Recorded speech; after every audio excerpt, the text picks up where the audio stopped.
وہ مشہور واقعہ آپ نے سینکڑوں بار سنا ہوگا، میں تو صرف کہتے ہیں کہ ان ہستیوں کے واقعات بار بار سنانے ایسے ہی ہے جیسے قرآن کی بار بار تلاوت،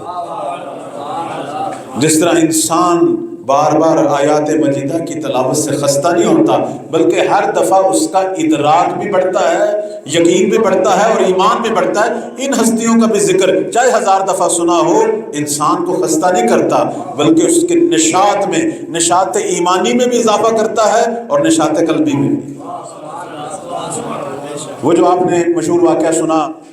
کہ بی بی اپنی شادی والے دن کہ جب ایک فقیر نے، ایک محتاج نے ان سے کچھ مانگا تو بی بی کے پاس 2 جوڑے تھے، ایک پرانا جوڑا اور ایک نیا جوڑا جو آج شادی کے والے دن پہنا ہوا تھا۔ تو کہتے ہیں کہ بی بی نے اسے کہا 2 منٹ ٹھہر جا کے پرانا جوڑا پہنا اور نیا جوڑا اتار دیا،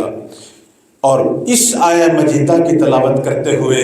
وہ جوڑا اس مسکین کو دے دیا کہ آج مجھے یہ سب سے زیادہ پسند تھا کہ میں یہ پہن کے اپنے شوہر کے گھر جاتی، لیکن میرے رب نے کہا ہے کہ مجھ تک پہنچنا ہے تو اپنی سب سے پسندیدہ چیز کو میری راہ میں قربان کر۔